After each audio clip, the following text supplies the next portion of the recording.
Any item that you get wrong in any dictation, make sure that you find a way to practice it so you can learn to hear it correctly, especially in English. Of course, the exotic sounds we're learning are important too, but English is really, really, really important because this is basically an English department. We call it 外文系, but the most important thing we do here is English. So if you have any trouble recognizing any English sound in any dictation, or if you notice otherwise, besides in a dictation that you have a problem with a certain sound, add it to your pronunciation improvement program. Everybody get that? Put it in your pronunciation improvement program and work on it till you get it, because you will get it. You can do it. If you don't get it now, that means you just haven't worked hard enough on it, or there's something that you don't quite understand about it, like the difference between 舌尖舌根 and the difference between alveolar and velar. There's probably something there. And all you have to do is go in and find what the problem is and solve the problem. You can solve it. It's not unsolvable. So if you're still getting low scores on English items, on items in an English dictation, use that. That's a gift to you. This is what I still need to work on. So make a list of the things you need to work on, analyze them, classify them, put them into your pronunciation improvement program. Find a way to actually fix the problem. You can use online files, audio files. You can get a tutor, somebody who will help you out. Whatever it is, solve the problem. You can do it. All of you have the ears and the brains to do it, so make sure that you actually do it. A very, very quick book sharing, because I have a tiny bit of news. I'm going to teach you guys shop next semester. Oh. Is that a big deal? Is that a big deal? Yeah. Why? I'm 1 year younger. Oh, okay, thank you. Why is it a big deal? It's true that we have many teachers sharing the guide. Yeah, that's true. Mm-hmm. But that doesn't answer my question. Why is it a big deal? It's just news. 新鲜. We hope that we can be told why you. Oh, you hope or you wish you could have? Yeah. Wish or hope? We wish. Ah, you got to learn that one. I hope we can be taught by you means next year I'm going to take your class, but I wish we could have been. Thank you anyway, it's very kind of you. This is the book we're going to use, just to show you, in case you're curious. I loaned it to Professor Gao Zhaoming. He will have second semester. I have first semester. And we were discussing which book to use, and I said, how about this one? He said, don't worry, I already have it. It's a good book, so it's decided. So if anybody wants to prepare ahead of time, you can give them the news. Okay. The other teachers will be Lin Youyu and also Xu Jialing Laoshi. And Wang Shanshan will be teaching the following year. So we're going to Lunliu. It's a very complicated Lunliu. Wang Shanshan is the whole year, every other year. But then for the years that she's not teaching, plus the other class, those the four of us will be teaching. Okay, two classes, each gets 1 semester. Okay? Just thought you might be interested. Next thing is vowels and consonants. Chapter 14 for today. Any questions? I counted the IP chart on Wikipedia, and I got roughly 116 to 117 consonants. But in this chapter, it says that there are about 600 consonants. There, like something missing in our chart, or Okay. Yeah, there's a lot of details, and they count things. I'm sure they count things like voiceless nasals. Those don't have separate symbols on the IPA chart. They just give you a little circle for anything that's voiceless. actually Wikipedia does have. It counts them? They put it on the regular chart along with the voice one. I can't answer because I haven't looked at that chart recently, but let me write it down. I will try to find out where the differences are. If you want to find out about the many different sounds of the world's languages, I recommend the book whose title I just gave you, The Sounds of the World's Languages.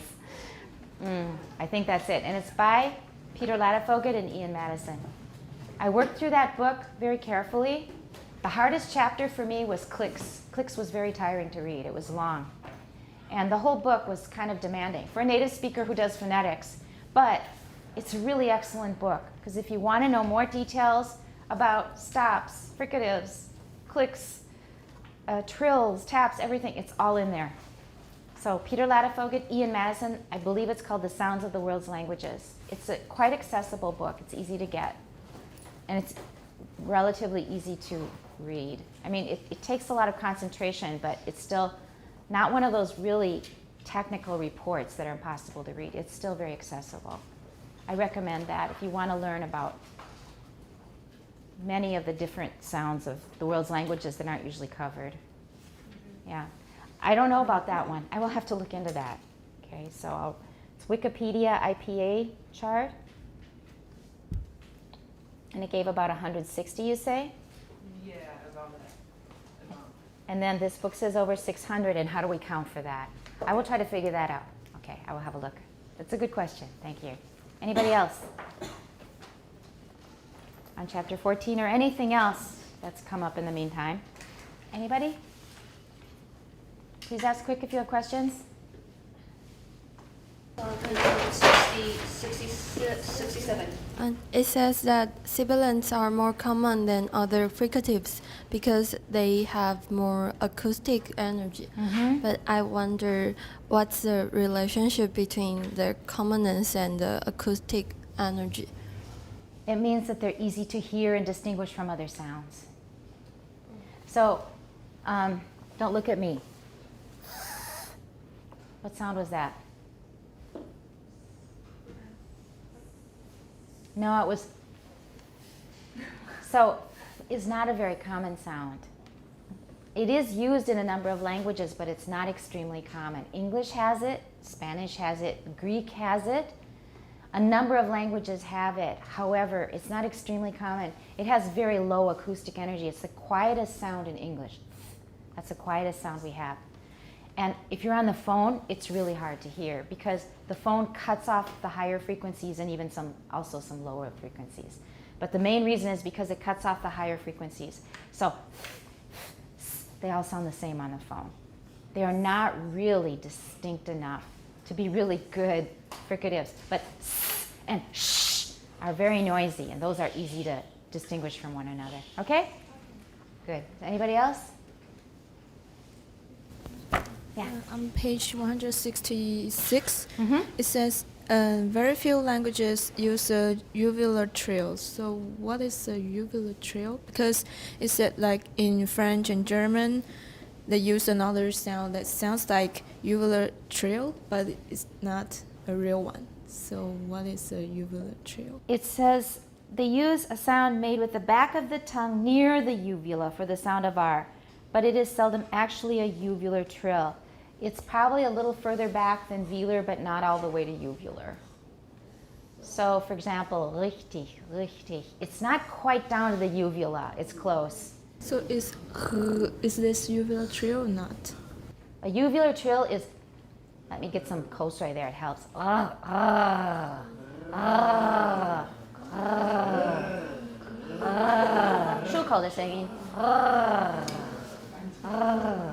Can everybody do it? We're going to be learning it. Your uvula is vibrating back and forth against the root of your tongue, the back of your tongue. I learned that one in Germany. In Germany, they don't usually use the trill unless they're emphasizing something or being sarcastic. So, richtig, if you're going to really make a point, you can do it. I remember my German host father. He would use it when he was acting very authoritative. I'd ask him a question. He would discourse on my question, give me a very authoritative, official-sounding answer. That's when I heard most often. But usually there's just a bit of friction. I can say that from my time in northern Germany. So richtig, it's more fricative, not usually a trill. If you want to make it a trill and show off, you can. But just like in American English, you can say right. I don't usually exaggerate it that much. I say right. 这是蛮讲话的一个版本. So the same is true of German and these other languages, and French too. Where you will hear a uvular trill is, for example, in the singing of Edith Piaf. Do you know the singer Edith Piaf? Okay, maybe we can play her during break. I mention her almost every year when we talk about uvular trills. Because then she would say rouge instead of rouge. Rouge, it's fricative in normal French, but in her singing, she wants style and effect. 她会加一些技巧，加效果. So she used a lot of uvular trills. To answer the question. Yeah, okay, anybody else? Actually, the chapters we're covering in vowels and consonants are pretty well key to what we're doing in the book, because we're just about to start chapter 8, and we're just about to start chapter 4 in here. And those are pretty well key to each other. So we've done okay this semester. Anything else? If not, please just hand in your summaries. And chapter 4 for next time, and chapter 14 for Sylvie. Yeah. No problem. Did you understand everything in chapter 4? No, because, so I'll have to warn you, chapter 4 is already starting on acoustics, and we have not done much on acoustics yet. Everybody listening? There are probably things in chapter 4 you still won't understand. Don't freak out. I won't be able to give you a complete answer until we get to it in chapter 8. And I've just started preparing chapter 8. And I've discovered this is the first chapter that has been greatly revised. Most of the chapters so far have been almost the same as previous editions. But Professor Johnson's specialty is acoustic phonetics. So suddenly, oh my gosh, 很不熟. It's not, 我还是知道他要讲的内容, but it's different 文字, it's a different approach. So chapter 8, I will have to prepare myself to see how he introduces acoustics. And I hope we can still do all the activities that we've done other years, because there are a lot of fun things we can do. He's going to get more technical than the previous editions were, based on what I've seen so far. Some of the things are still the same, like I see the figures are mostly the same. Okay, so vowels and consonants has been taken care of. And I use the singular there. Vowels and consonants has been taken care of because, talking about the book, right?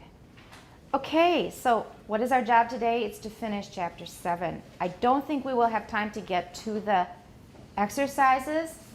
So those we will cover on Monday.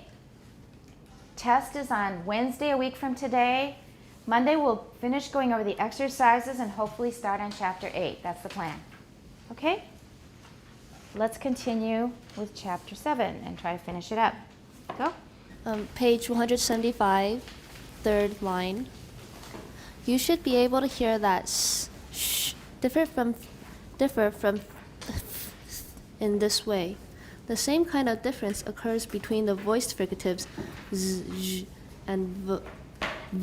Okay, I think we have to back up. Can you read the first few sentences, because we're talking about different ways to classify fricatives. We talked about a grooved tongue versus a flat tongue, and then he says here, this is not the best way to classify fricatives.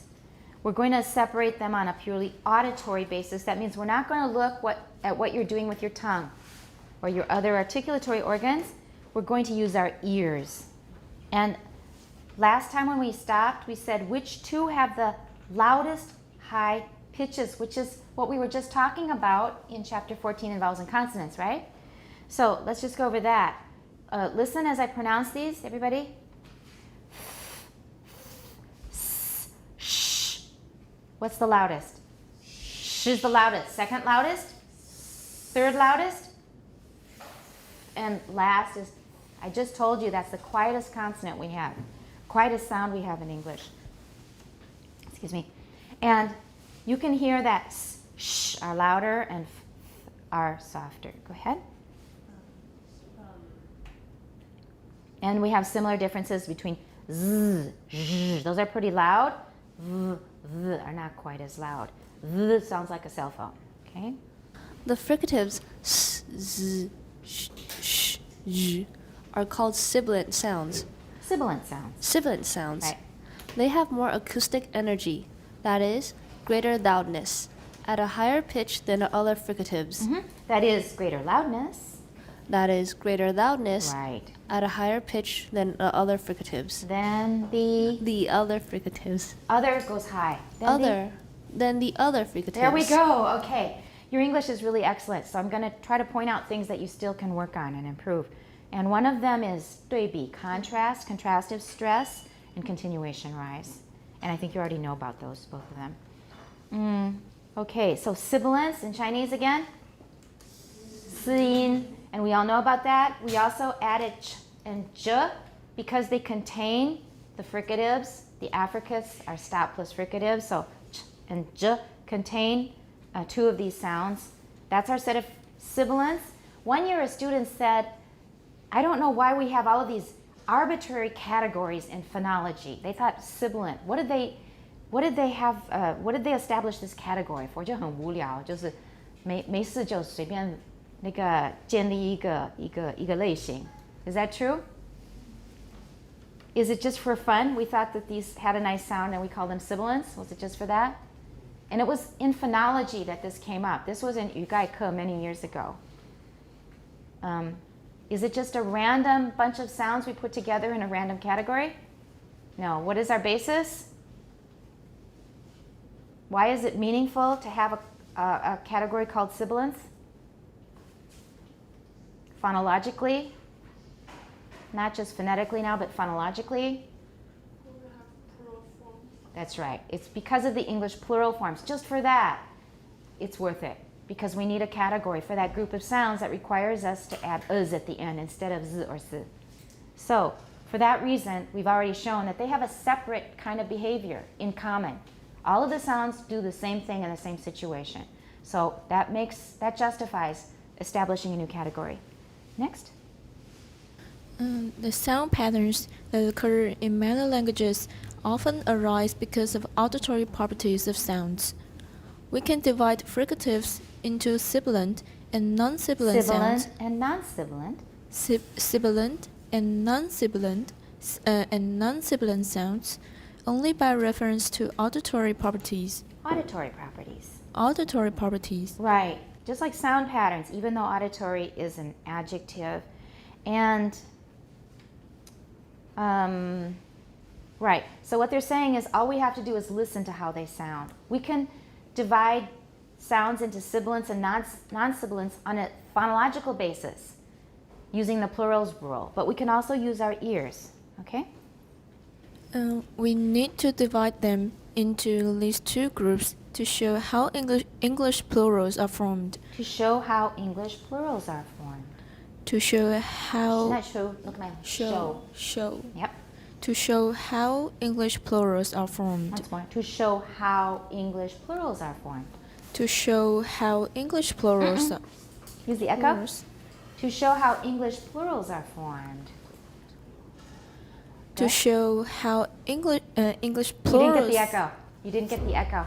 Be very quiet and listen to the echo in your head before you repeat, okay? So watch and concentrate.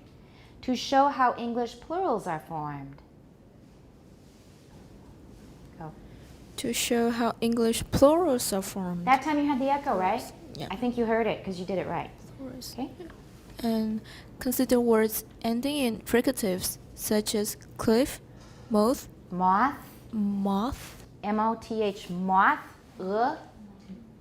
就是 like 蝴蝶的那种不是那生蛋的，不是那种生很大的蛋的那种。And also M-O-M, how do you say that? Mom, because 大英文在演戏的时候 somebody said mom, mom. We don't say that. It's mom. Even in British English, you don't say mom. What do you say in British English? Yeah, M-U-M, but U in British English is pronounced more ah, so mom. Mom in British, mom in American, they're very close, even though they have different spelling. Okay? Moth. moth, Mm-hmm. kiss, dish, church, dove, Dove. dove, Good. lathe, Lathe. maze, rouge, Rouge. judge. Very good. Do you know all these words? 悬崖, moth, kiss, dish, church, dove, 白鸽, lathe. What is it? 车床, exactly. Not many people know that. How do you know that? Good for you. Okay, 车床 is a lathe. You know what a 车床 is in Chinese? 那中文懂吗? Right, I didn't think so. It's not an English problem. It's an object problem. There's a machine. If you have, say, for example, a pillar-shaped piece of wood, 就是像一个棍子一样圆的，像圆柱的那种形状. And then you put it in a machine that holds it on both ends like this. And then the machine turns it around very fast. And then you have a special tool to carve into that so it has indentations that are very 均层，就是非常的平均，这样子，很均匀. For example, the leg to a chair or a bed. And it turns it around really fast, and then you have a knife-like tool, and then you can make an indentation in it, 然后呢，就是中间那个凹进去的那个圈圈，它会很均匀. That's a 车床. That's a lathe. All right, so that was an object problem, not an English problem. Lathe, that's lathe. And maze, 米缸, rouge, right, 红胭脂 or 腮红. We don't usually say it anymore. 以前是油脂的，然后颜色很深. My mother used rouge long ago, long time ago. And judge, we know. Let's make the plural form for each of these, starting with cliff. Just give the plural, don't give the singular. Go. Cliffs. Moths. This one becomes voiced. Moths. Go on. Kisses. There we go. Now we have the sibilants. They're starting. Next. Right. Not a sibilant. Lathes. This is voice, not a sibilant. Huh? Ha ha ha ha! So piano. What is it? That's a voiced sibilant, right? So we say? Good. Rouges. That's je, not je. It's je. Rouges. But we don't usually say rouges. Many different kinds of rouges. I never heard that. Many different kinds of rouge. I don't think I've ever heard the plural. Go ahead. And? Very good. Let's go on. Which of these words add an extra syllable? Which of these words what? Oh, yeah. Add I'm sorry. I thought it was adds. I was jumping. Good. Go. You're right. Go ahead. Add an extra syllable in forming the plural. Right. If you say them Plural. Plural. Right. Why does it go down? Which? It's a WH word, right? If you say them over to yourself, If you say them over, why do we stress it that way? Because say over is a phrasal verb. Excellent. Good. if you say them over to yourself, you will find that they are all monosyllables in the singular. Monosyllables. Monosyllables Right. in the singular. Right. But In those the singular. We're going to have a contrast with singular. You have to plan and stress it. Okay?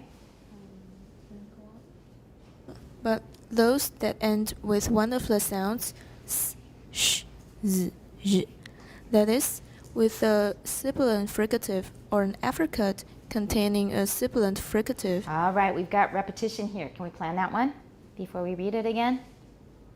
that is, That is. continuation Continuation rise. This is 固定的. That is 是固定的片语. So that is with a sibilant fricative or an affricate containing a sibilant fricative. You really need to plan that one ahead. Otherwise, you'll probably just stress everything about with the same amount of stress, and then it won't sound right. Okay, I'm going to do it wrong first and then right and compare the two. And the second one will sound much better to your ears because actually you've heard it correct many times, but a lot of you haven't started saying it that way yourself. Okay, that is with a wrong way. That is with a sibilant fricative or an affricate containing a sibilant fricative. That's the wrong way.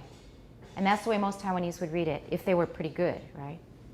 But the way we really say it is that is with a sibilant fricative or an affricate containing a sibilant fricative. Doesn't that sound better to your ears or not? Does it sound better or not? Be honest, please. Not yet? If it doesn't sound better to your ears yet, then put it in your plan and start working on paying more attention to repeated information, taking the stress off of repeated information, putting special stress on contrasted information. Those two go together. So that's rule 2 and rule 3. 有点互补的关系. Let me do this 2 again. Compare them. listen with really high concentration. 你要很专心的听 and listen to your gut.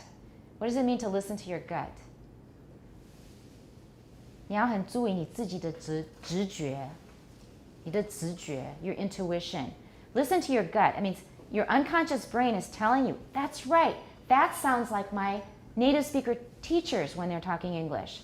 When you say it the first way, it sounds like most Taiwanese. Your gut will tell you that. Because you guys all have the data in your heads. But sometimes your conscious brain is not really zeroing in on it. It's not really paying much attention to it. Everybody's following what I'm saying? Right. So you've got the information. Your gut will tell you. Actually, it's your unconscious brain. But your conscious brain may have not yet have decided to really take it seriously. So listen again. Wrong way. That is, with a sibilant fricative or an affricate containing a sibilant fricative. All right? Everything has about the same amount of stress. That means the listener will have a hard time identifying what is important and what is different the second time from the first time.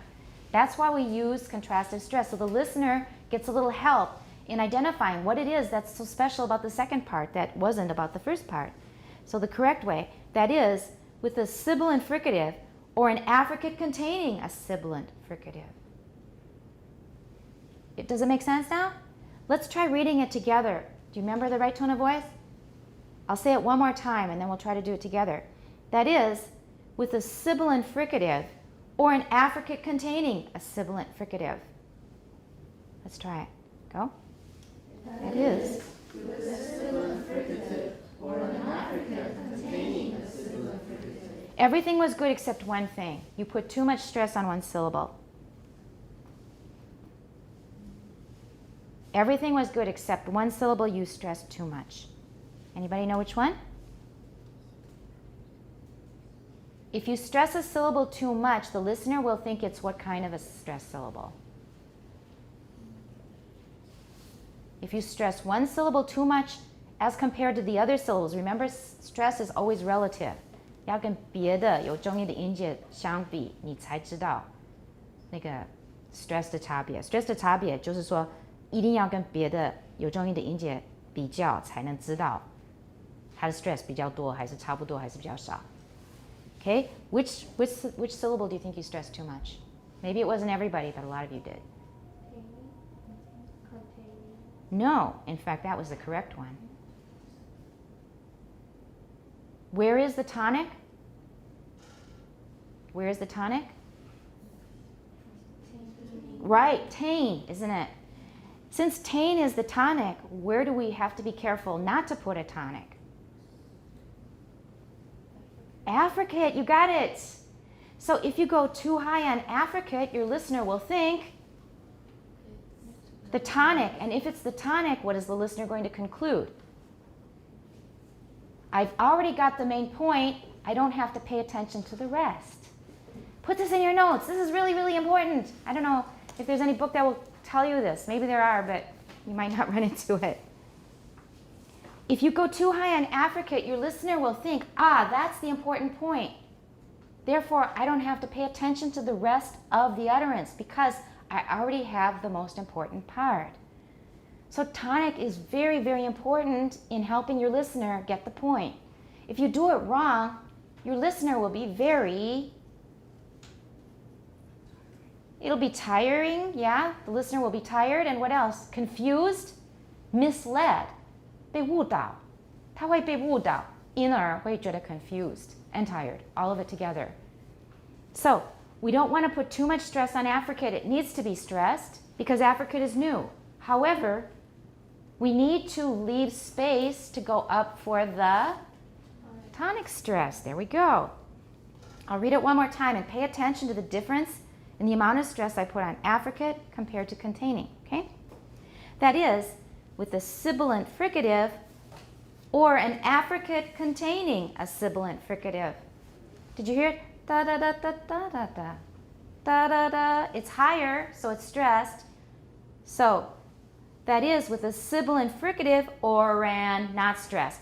Affricate containing a sibilant fricative. Got it?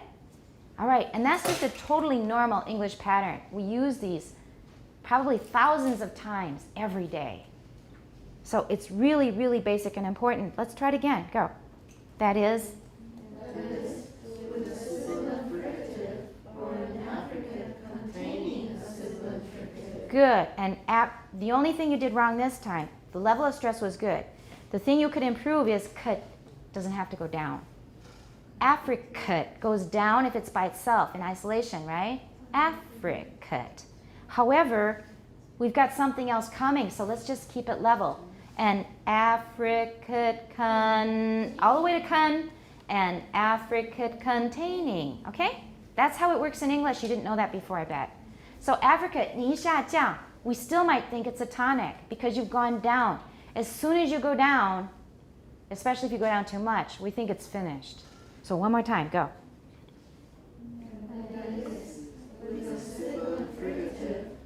With a sibilant fricative, we don't want to go too high. We want to save some height for the second part of the utterance of this part of the sentence. Listen again. Listen to me do it again. Be really sensitive to my level of stress. If I change it, if I go lower, whatever happens, if I pause. That is, with a sibilant fricative, it's a little higher, isn't it? But I didn't go sibilant fricative. I didn't go too high. And I certainly didn't go sibilant fricative. So listen again. That is, with a sibilant fricative or an affricate containing a sibilant fricative. Go. That is.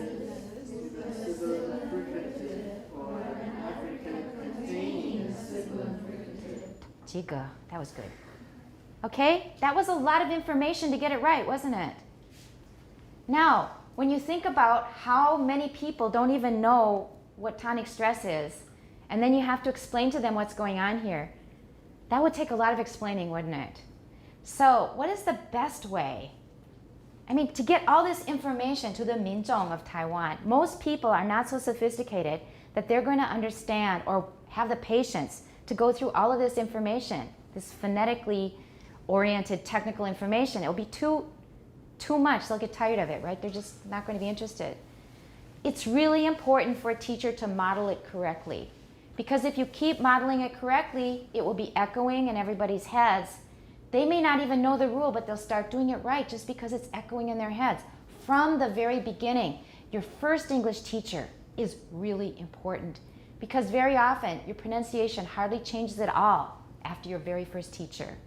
A lot of you probably talk to some extent like your first English teacher because after that, you're not paying attention to pronunciation. It's not so new and they don't teach it much in class.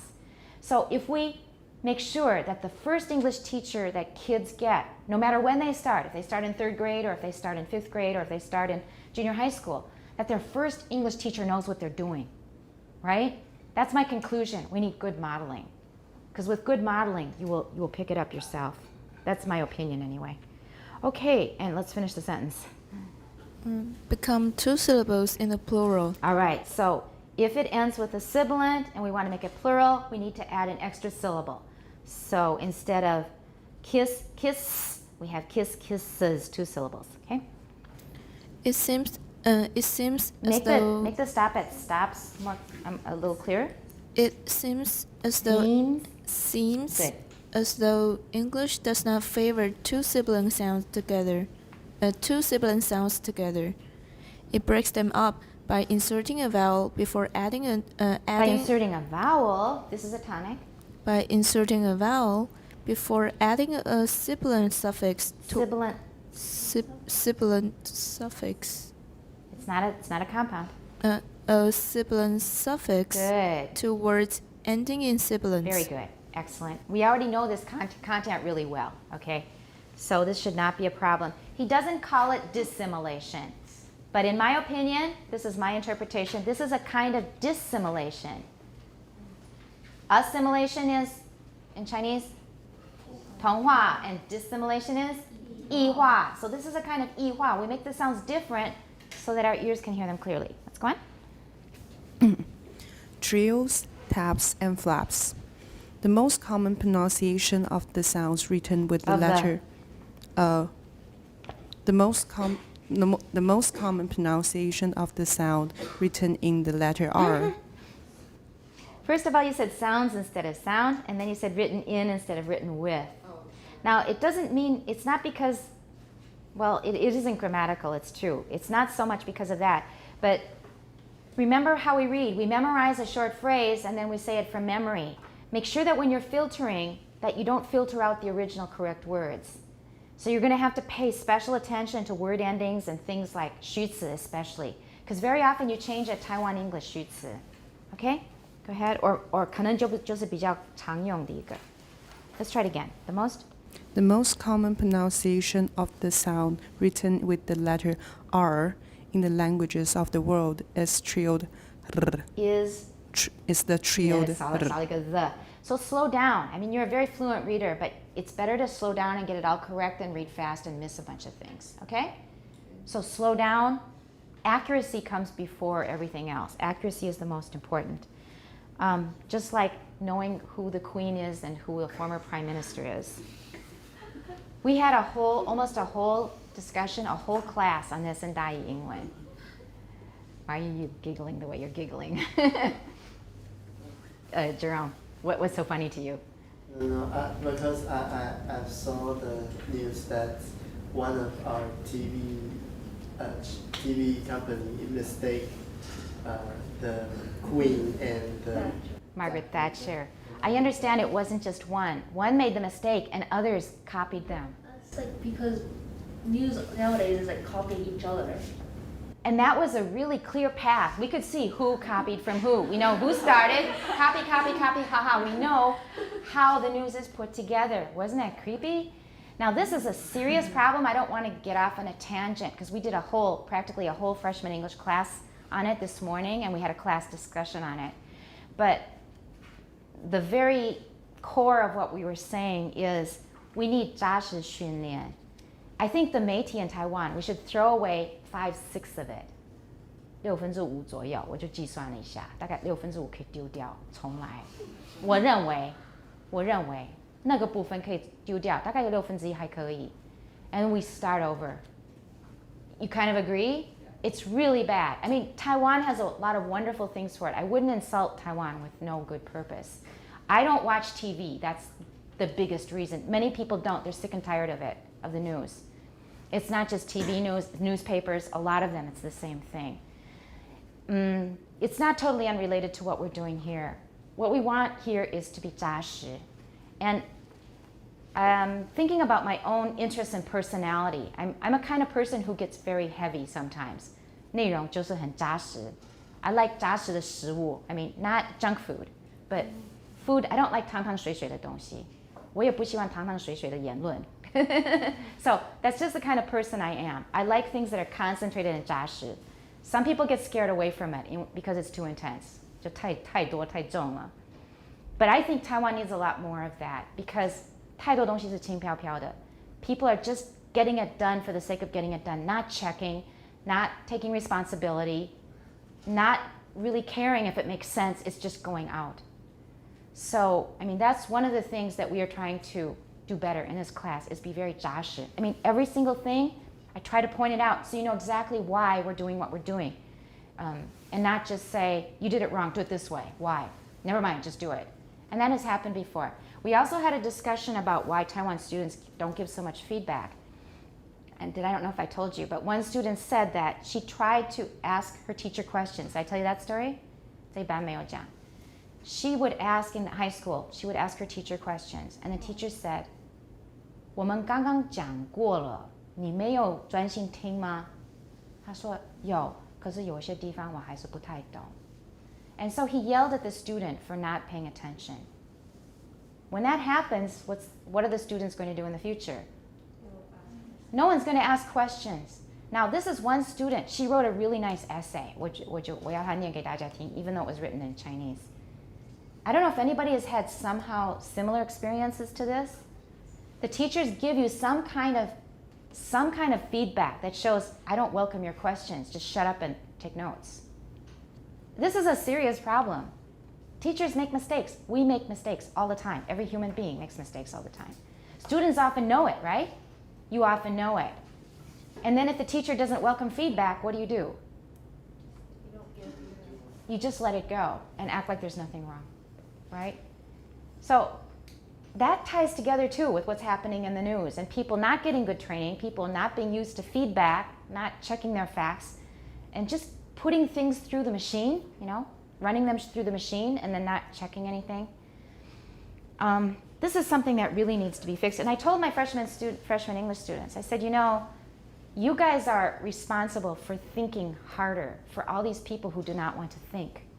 Now that's kind of a heavy responsibility, but you guys are here because you're really smart and hardworking. And humans don't like to use their brains to think. We don't like to use our brains. We don't like to because it really is tiring to think, all of us.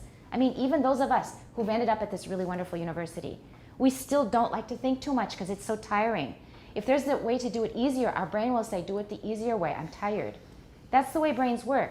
Now this is already the top people in Taiwan. Now, 何况 the people who are not top, they're going to it's going to be much worse with them. They're not going to want to think so much, and they don't have the tools because they don't have the training, and they don't have the motivation. So, for those of you who have good brains and good training and lots of motivation, you're going to have to do more thinking for everybody because other people are going to be really lazy about thinking. You're going to have to take more responsibility for what happens in this society. I'm very serious about that. If you just shake your head and say, oh, how 丢人, how embarrassing, it's not enough, okay? So anyway, in this class, we're being very 扎实.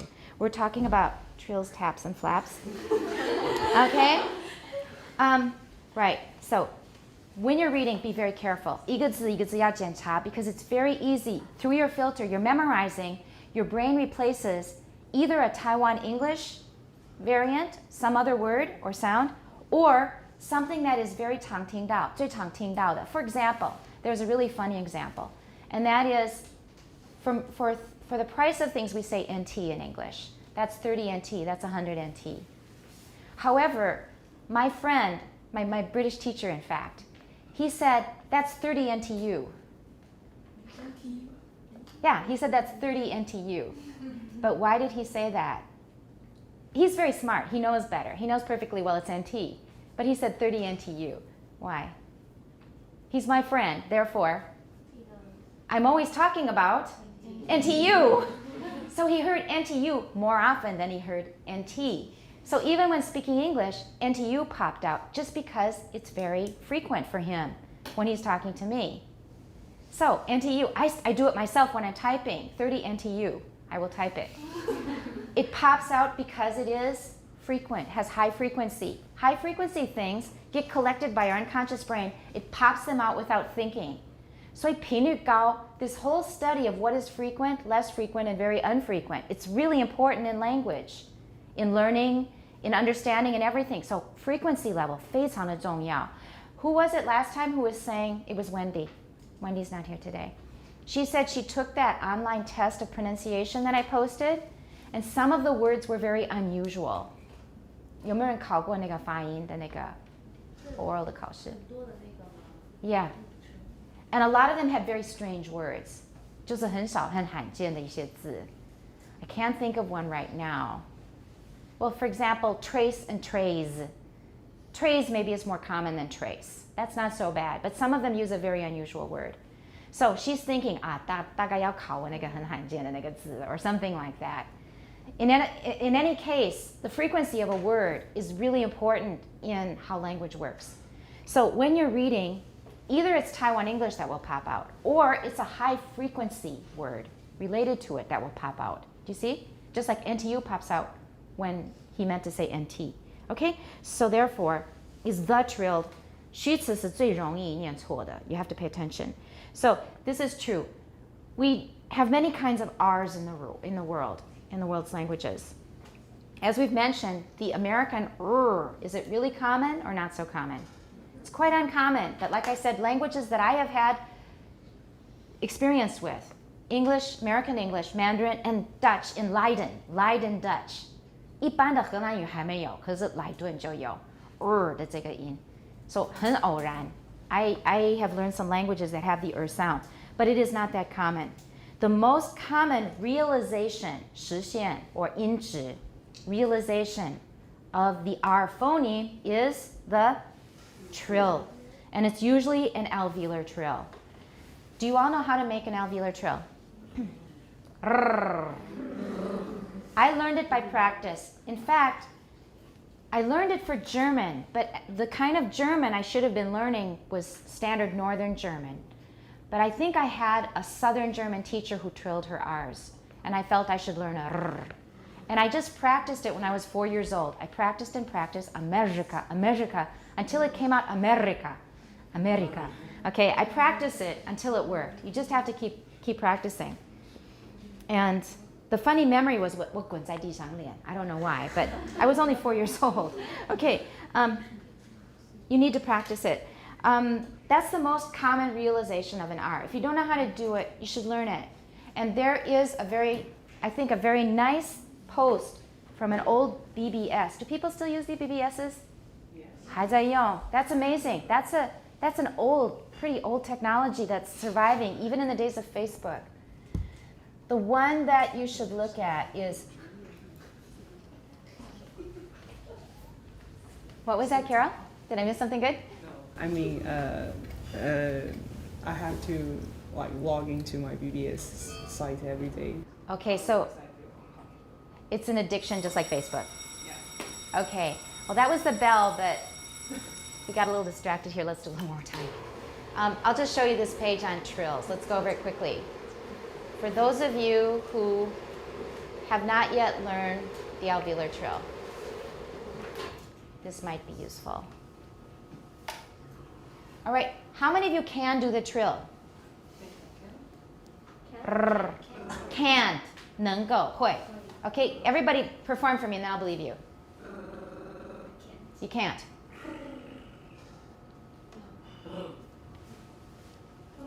You got it, okay. Not yet, and Sylvie, no. All right, so most of you don't do it yet. Most of you don't know how to do it yet. And I tell a story here that actually happened. It was this first paragraph that tells the story of a former student. This former student used to be my advisee. She used to be my own student in phonetics. She now has a PhD from Wisconsin in 语言治疗. Yeah, she's really amazing. And because of this semester, she's the one who went on to 微积分. She got confidence in 数学 because of some of the things we did in this class. I was very proud of her. I am very proud of her. This is what happened one day. Okay, I'll just read it to save time. Trills, again, NR. There's another post on trills. You can read that in your free time if you feel like it. Lots of people here in Taiwan anyway, and probably others whose native language is trill-less, seem both fascinated and frustrated by trills. 又觉得很着迷，很有意思的一种音， but 同时又觉得挫折感很严重。 One day after a class, a student came up to me on the stairway of this building. 从1楼到2楼，我正要上2楼。 And this student ran up to me. 那个时候我还不认得他哎。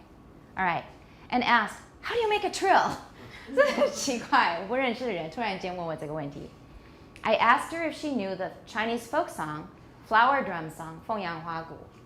Part of the chorus goes in 拼音， 铃铛飘一飘， Can you sing the song? If you start on a D, it's sort of like a starting block for a race. It pushes you off into a trill. Everybody try the 凤阳花鼓 line.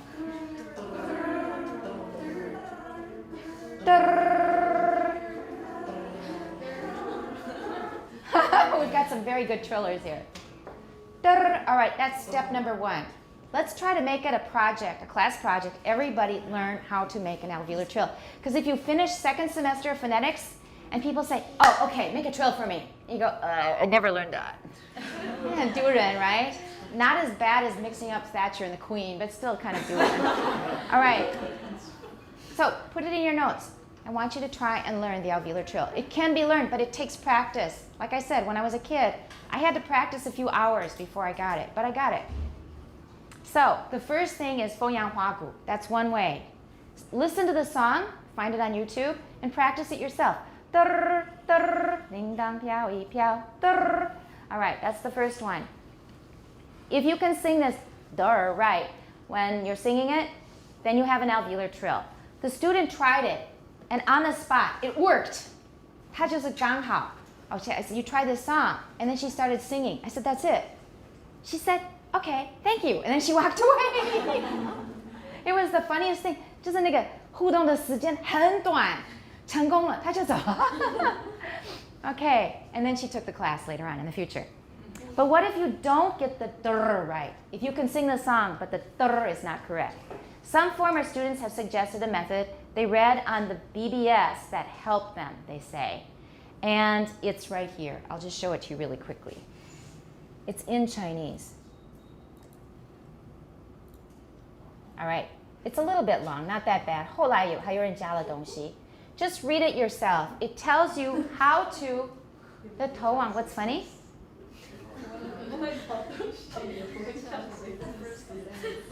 What's that?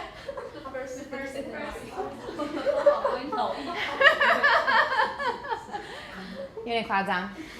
Is that why it's funny? It's probably because like people have suggested ways, but then they needed to use water or something, and then so You have to do like. Yeah, gargling or something. Okay. Oh, that's right. Okay, so she explains it here, and basically what she's saying is, 头可以有点往后仰这样子. The reason is because that relaxes your tongue. 重量会往后移，然后舌头前面会放松一点. Okay, don't overdo it. But if you're a little bit 往后，舌头的前面会松一点 because you cannot have muscle tension in the front of your tongue. 你的舌头就舌尖的部分，如果肌肉有点紧绷的话，就是不会成功。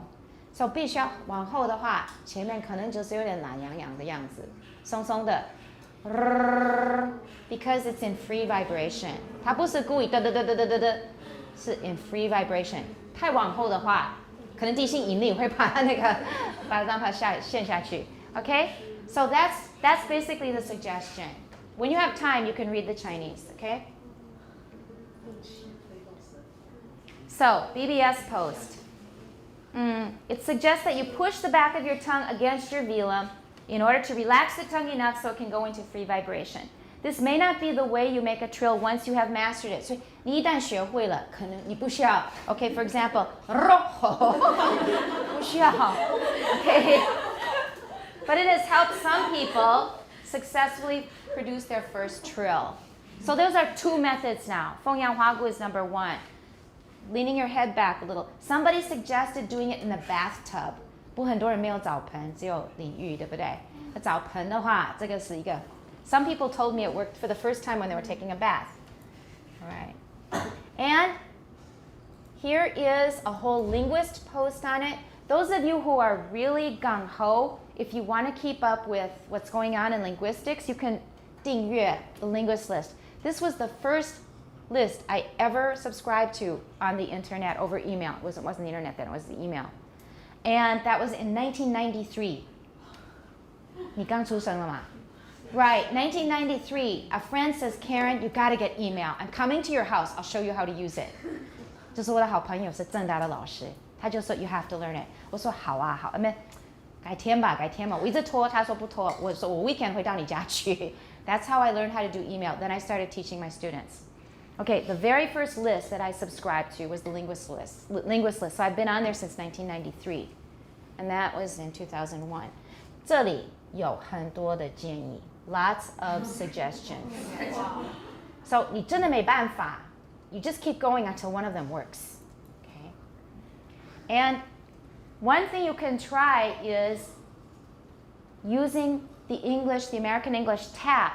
Because if you get a lot of taps going, then you will get a trill. So I edited it. I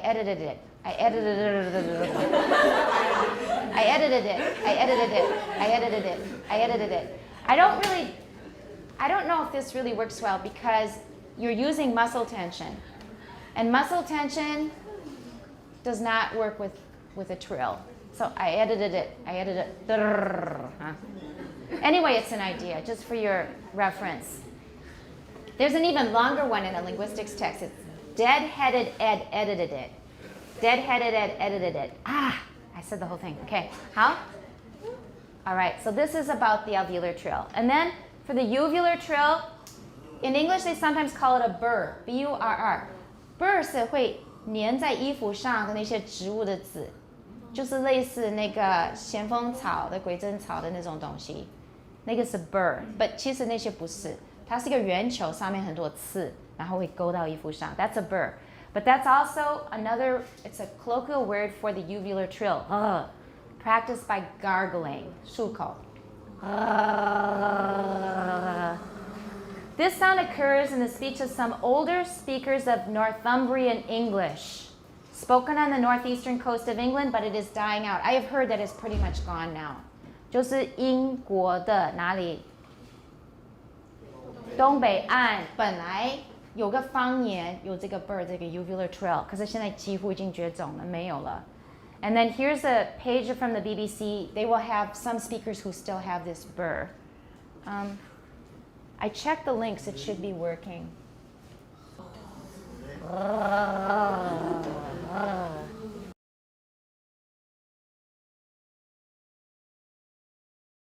Okay, so I think that was it. It went by really fast, but yeah. So they have uvular trill in this variety of British English, but it's pretty much now extinct.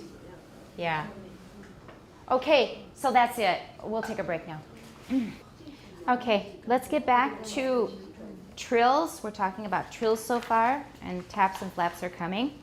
And we noted first that the most common realization of the R phoneme is the trill, the alveolar trill. It's the most common. So if we don't know anything about the language and we see an R, we can guess. I bet they pronounce it as a trill, and it really is true. Think of the languages that you've learned. Not all of them, but many of them will have a trill. Georgian uses a trill, for example. Russian and Georgian, they both use trills. And Spanish and Italian, many other languages you can think of. Some varieties of German and Dutch use trills. The R actually is often subject to Sprachbund effects. Everybody remembers what a Sprachbund is. So you'll find that there's a very large area of Northern Europe, Northern France, and the Netherlands and Germany. All of them, they tend to use a R. They use a uvular sound. A huge, huge area. That's an aerial effect. And then in Germany, as you go further down, you will find alveolar trills. So depending on the part of the country, you will find different realizations of the R. So just by saying that this language has a R, it doesn't mean that all varieties of that language have a R. Or you say that standard German uses a uvular R, but non-standard varieties use something else, maybe an alveolar trill. Okay, let's continue. This is why the IPA uses the common letter R for the trio, for trio, and the typographically unusual symbol upside down R for the phonetically unusual rhotic approximant found in English. That's good, but slow down a bit. Put some pauses in. Remember how to phrase, 断句, okay? Some languages contrast a long and short trilled R. You can listen to these contrasts in Icelandic by looking at the Icelandic page on the CD. Use the language index to find the page. The spectrogram in figure 7.4 shows an Icelandic minimum pairs contrasting these sounds in words saura und general plural, genitive plural, and saura, sor, genitive plural. As the arrows in the spectrogram indicate, in the short r, there is one contact of the tongue on the roof of the mouth, while in the long r, there are 3 contacts. Oops, more than 3. Okay. In both cases, the tongue contacts in the trio are driven by an aerodynamic force in much the same way that the vocal folds vibration in the voicing is driven by airflow. So, even in the case of a very short trio in which there is only a single contact with the roof of the mouth, the movement is different from that in a tap or flap. In a trio, the tip of the tongue is set in motion by the current of air. A tap or flap is caused by a single contraction of the muscles so that one articulator is drawn against another. It is So that, once more, so that one articulator articulator. one articulator is drawn against another. It is often just a very rapid stop gesture. What kind of gesture? Rapid? Rapid stop gesture. Oh, stop gesture. There we go. Okay. And we're going to get the Icelandic data ready here. And we've got, so we have a minimal pair contrasting which sounds? A long and short trilled R. Saura. Okay, and this one should have a long trill. Saura. All right, you could hear the difference? Let's listen again. Saura. Sai. Sorry. Saura. And you can hear the r. So they have saura and saura. Long and short trill. And it's almost like the difference between a tap and a flap, but maybe the first one, a tap is defined as having just one contact with the alveolar ridge, and maybe their short trill can have more than one. But it's almost like the difference between a tap and a trill.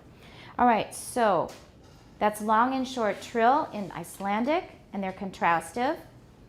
And the movement is still different from that of a tap. I said they sound similar, but the movement is still different from that of a tap or of a flap. Now, I think I've mentioned before that in Americanist usage, they use flap instead of tap. For the English, American English, water.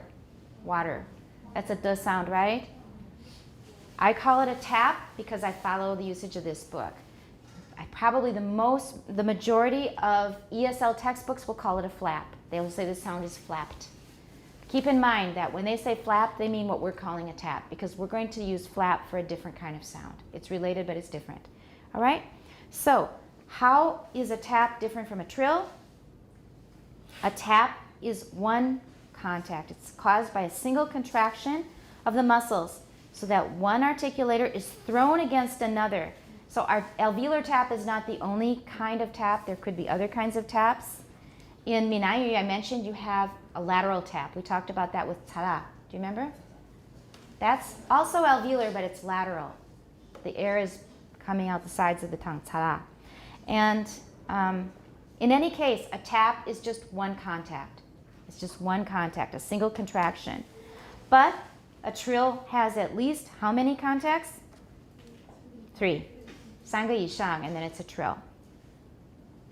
What is a flap? We're going to find out in the next paragraph. Is this okay for this paragraph? Let's go on. It is useful to distinguish between taps and flaps. In a tap, the tip of That's good, but slow down because these are keywords. Whenever you've got keywords, make them long and pause, okay? In a tap, the tip of the tongue simply moves up to contact the roof of the roof of the mouth in the dental or alveolar region. Alveolar region. Alveolar region. Region. Right. And then moves back to the floor of the mouth along the same path. Okay, everybody say water. Water. Water. Yeah, not water. Water is British. Water. Water. 点一下. Feel what your tongue is doing. Say it a few times. Water. Water. Water. It's probably not the way you usually say it. Do you usually say it that way or not? Amy does. How about the rest of you? Water. How do you usually say it? You still say water, 比较多, 是不是? Well, if you're learning an American accent, it's useful to try and train yourself to use the tap because that's the way we say it. Water. Water. We don't say water. Water. Everyone, water. Water. Not w, it's wa. Water. Water. Better. Better. Batter. Batter. Letter. Letter. Okay? That's the tap. All right. And then how about for tara? If you speak Minayu, and even if you don't, if you know a little bit, say tara a few times and figure out what your tongue is doing and feel how different or similar it is to the American tap. Try.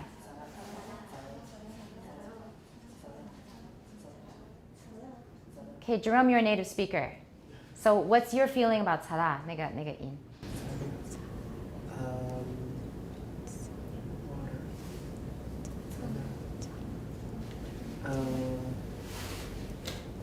就是 Chinese 就是我们在说 water 的时候，就是我的舌头比较用力去敲击上的，然后踩大的时候比较没有那么用力，然后两边有点往下。Okay, so there's much lighter contact, 不是那么用力, and it's definitely lateral. It's definitely lateral. And you can't hold it long. That's the main thing that I keep telling you about taps. They cannot be lengthened because 查啦 is not correct. 查啦. 查da is also, that's worse. Actually, 查啦 I think is better than 查da. 查da. Okay? 比较起来, 查啦 is not good, but 查da is worse. Right? Is that right? Yeah, but it should be short. It shouldn't be lengthened. It shouldn't be 查啦. It should be 查啦. 查啦. 查啦. 查啦. Very light. 有碰到吗？是有碰到，可是很轻。然后呢 it's lateral. I don't think people have written about it, especially from the point of view of analyzing it as a tap and a lateral tap. Somebody needs to write about it. So if somebody needs a topic for 研究所的那个研究报告, that's one that's not been written yet. But I think it's a really interesting topic because it's a sound that's hard for foreigners learning, not just foreigners learning 闽南语, maybe 外省人学闽南语，这个也是有点困难，会不会？还是还好？ If you're not a native Taiwanese and you're learning 闽南语，那个有点难还是还好？ Who is not a native speaker of 闽南语? All right. Well, you sort of are. 金门的那种。 But I didn't grow up listening to. Okay. Okay. So for those of you for whom 闽南语 is not a native language, learning 查啦, is that difficult or is it not so bad? Non-natives, please answer.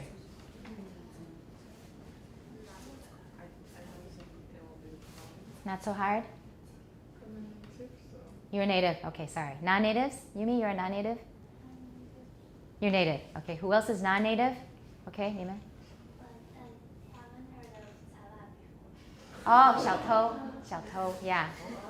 All right, so how about if Jerome judges, because your 闽南语 is pretty good. How about if you have them say it and see if they say it correctly by your standards? Start with Miranda.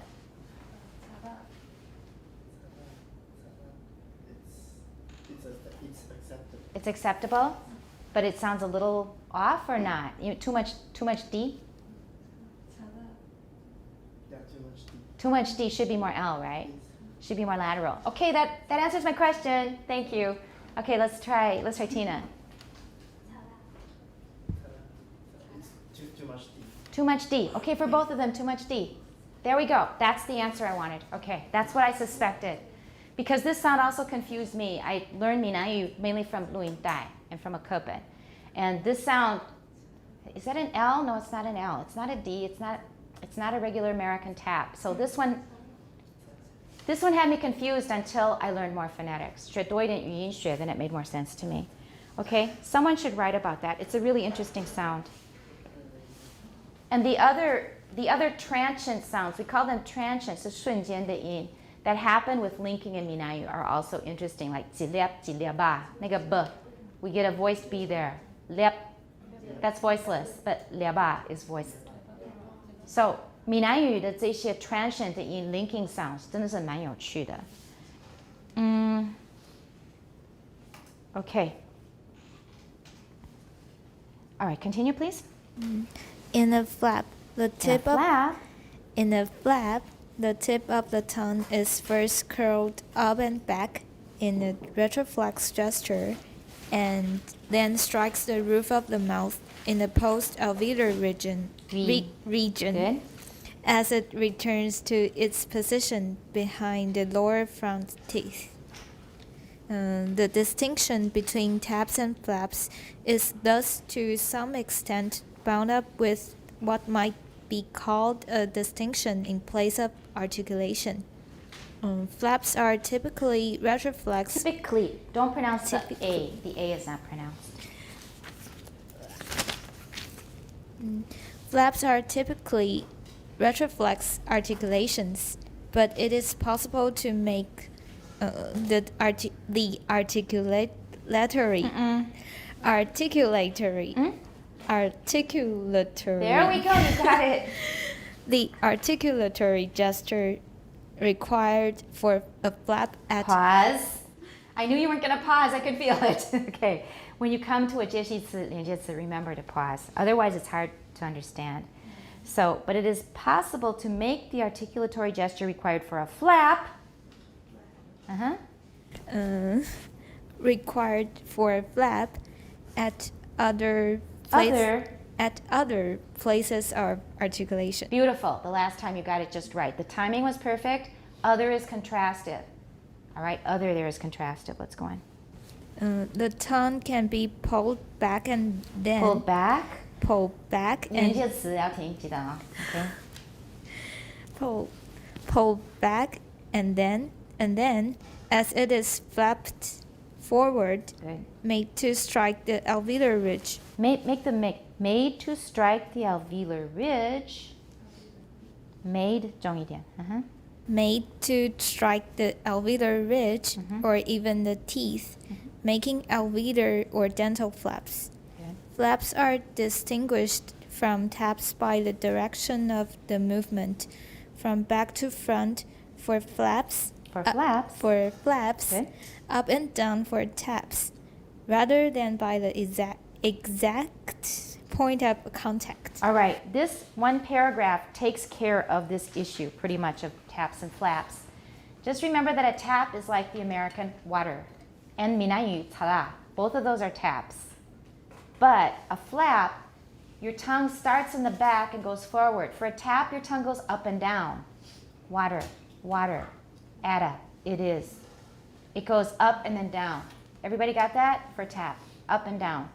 But for a flap, it's usually retroflex, which means your tongue is curled inside, right? And then you uncurl your tongue and hit something, usually your alveolar ridge, and that's a flap. A flap is with something like ara. Make it very retroflex. Ara. That's a retroflex flap. Let's practice it a few times. I'll model it for you as best as I can do it. I don't use it, although some people use it in American English. He's going to say in the next paragraph or so. For example, dirty. We have to curl our tongues. If you have a curled tongue retroflex for you might make a flap. So let's just listen for a while. My original example was ara. For dirty, I don't curl my tongue, but if I did, dirty. When I make the D coming out, because my tongue was curled up, it's back to front instead of up to down. Okay? So everybody, first of all, try water, tada. Okay? Now try ara. Curl up your tongue, ara. Now that's a flap. If you curled up your tongue from the inside coming out, from the back to the front, that's a flap, rather than a tap. So when you see all of those ESL texts that say the word water is flapped, you just know they're talking about taps. You don't have to argue with them. There's no point. Okay? All right. So try dirty, but make a retroflex for dir. I don't do it usually, but I do it I can force myself. Dirty. There. If you curl up your tongue, dirty. Then that's a flap. Okay? That's what we need to know about taps and flaps mainly. Any questions? All right. Let's go on. Some forms of American English have American English. All right. Have both taps and flaps. Taps occur as the regular pronunciation. Regular. Right. Remember, if it's not alveolar, we're going to keep the U. And by the way, I told you that after alveolar consonants, usually the U is dropped, right? But I was listening to Chang Chun Tung this morning. Angela was on, and she said lure, inyo. I think that was what she said. It was lure, but she definitely had a y, so it's not gone. Some people still have it. Okay. Taps occur as the regular right. pronunciation. A lot of you are saying pronunciation, but it's pronunciation. Good. Of the n in words such as ladder, and Tanner. All right, when I say them, the first two are often the same if I'm speaking fast. Listen, ladder, ladder, Tanner. But if I'm speaking very slowly and distinctly, I can say ladder, ladder, Tanner. Now you hear the difference really clearly, right? When I'm speaking quickly, there is no difference.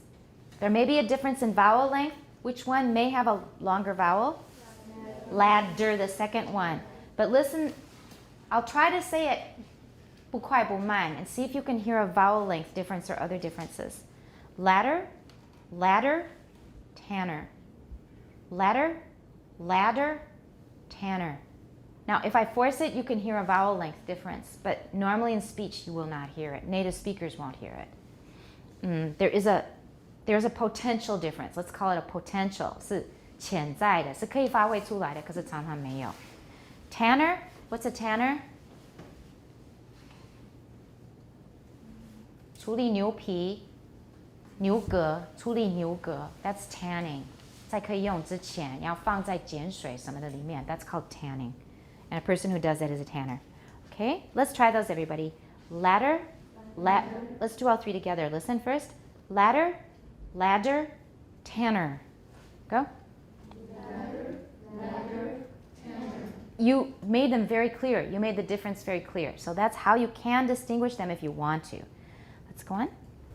The flap occurs in words that have an R-colored vowel in a stressed syllable. In dirty and sorting, speakers who have the tongue In bounced. dirty and sorting. In dirty and sorting, speakers who have the tongue bunched. Who have the tongue paused. Pause, not paused. Who have the tongue bunched or retracted. Who have the tongue bunched or retracted. Good. Say bunched. Bunched. Bun.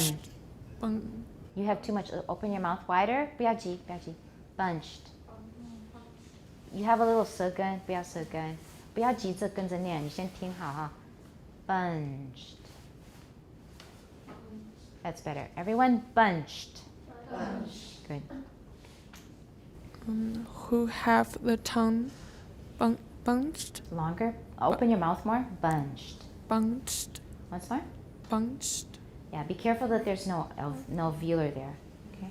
Or retracted for the R-colored. For the. For the R-colored vowel will produce a flap as they move the tongue forward for the non-R-colored vowel. No. Na. 那是啊，不是是啊。Non-R colored vowel. Non. No, not none. Nan. No. Just say na. N 点的 N. Nan. Non. There. Non. Yeah. Non-R-colored vowel. We already practiced that. So once more, everybody, try it with curling your tongue. Dirty. Dirty. Sorting. Sorting. Sorting. Sorting. Okay. Next reader. Are we all clear? Okay. Trills are rare in most forms of Not in. In. That's better. in most forms of English. The stage version of a Scottish accent with trilled R is not typical. With trilled R. With trilled R is not typical of most Scots. In Scottish English, R is more likely to be pronounced as a tap. The American pronunciation of paddle with a voice alveolar tap in the middle. Middle. Middle. Not middle. Isn't it middle? Middle. Middle, yeah. Not middle. Middle. Middle. Right. Good. Will sound to a Scotsman from Edinburgh like Edinburgh. Okay, the American pronunciation is Edinburgh because we don't know how to say it right. But the Scottish or the UK pronunciation is Edinburgh. Edinburgh. You'll add a schwa at the end. Everybody, Edinburgh. Edinburgh. Edinburgh. Edinburgh. If you say that, you will command everybody's respect. Okay. Go ahead. Edinburgh. Right. Like his regular pronunciation of pearl. And that's a really funny comparison because it works really well. Let me see if I can find something in Scottish English. Here we go. Okay, that's a good example. I had another tape, but we don't use cassette tapes anymore, so I had to find something else. This one is a really interesting comparison because it works really well. So say 滑板 in American English with a tab. Pedal. It's almost exactly how someone speaking Scottish English says 珍珠. Almost exactly. A pedal. Pedal. Isn't that amazing? 滑板 in American becomes 珍珠 in Scottish English. Pedal. Pedal. Almost exactly the same. There's a little difference, but not much. So let's just listen a little bit to Scottish English. Remember, we've talked about the vowels, the a and the a merge into a single vowel. So they say father, fa. It's not fa and it's not fa, it's father. And then man would be man instead of man, man, father. So a and a merge into the same vowel. Let's just listen.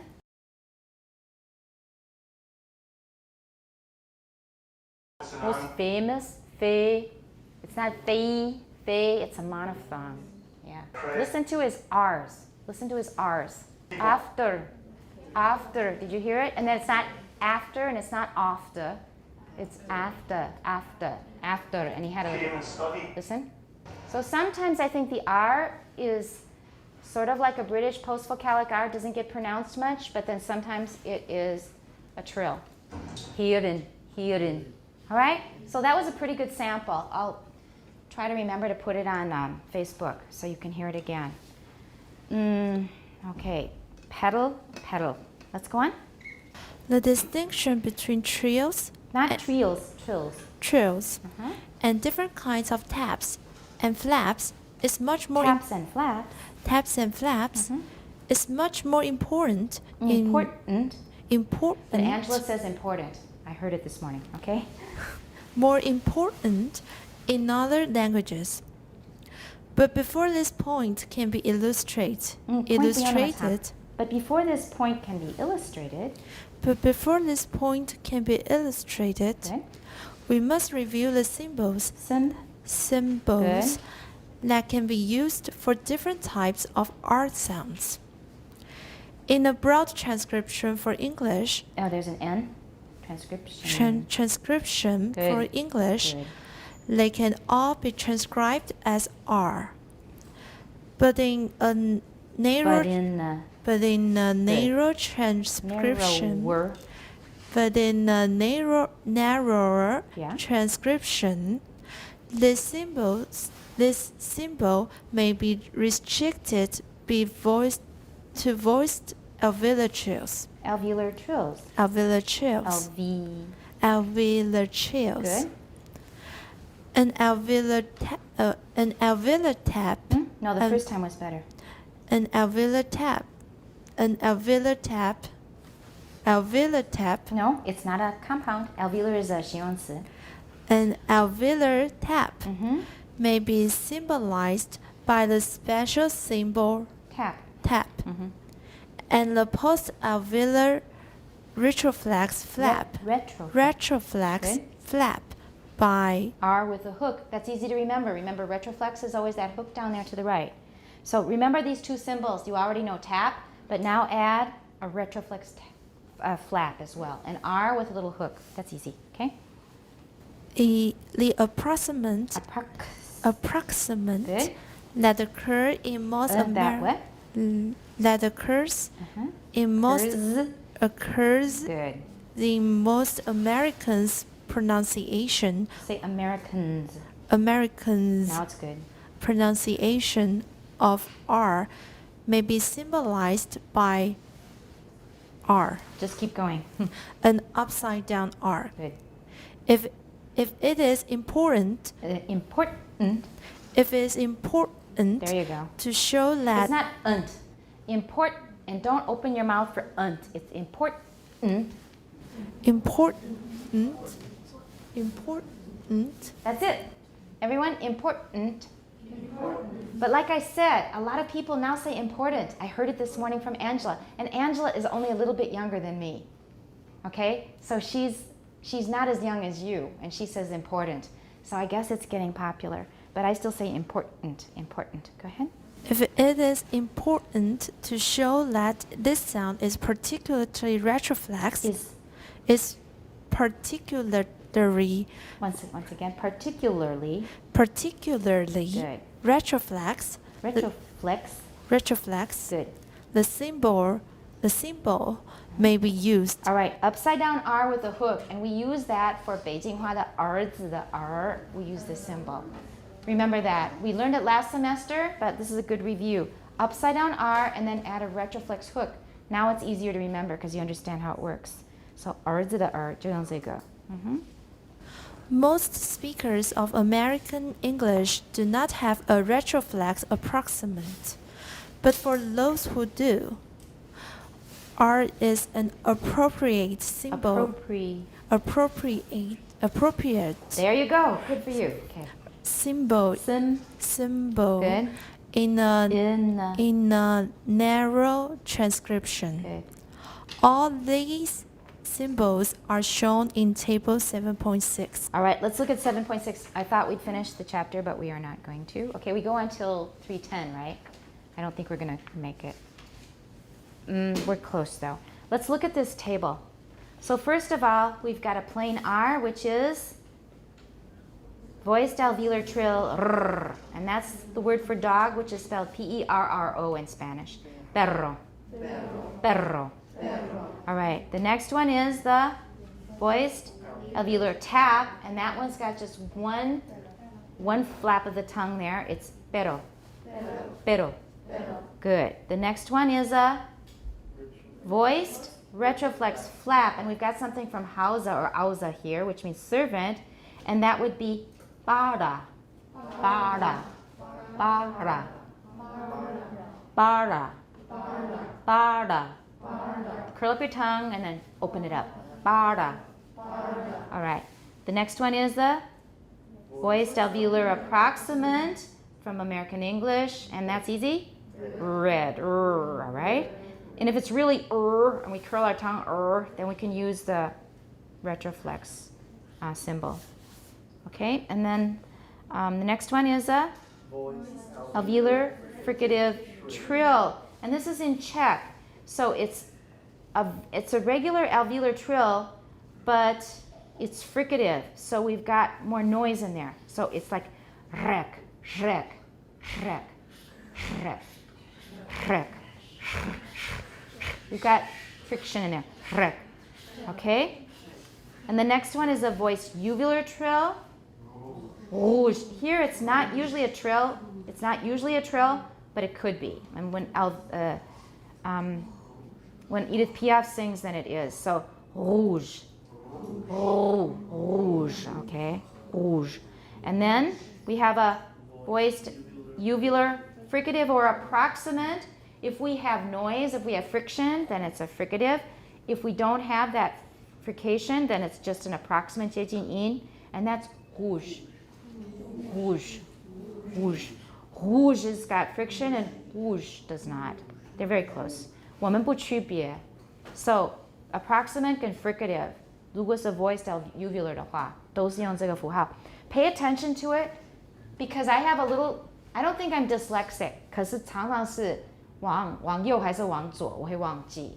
So remember, 这个大写的 R, 那个鼓出来的地方是往右. Remember that.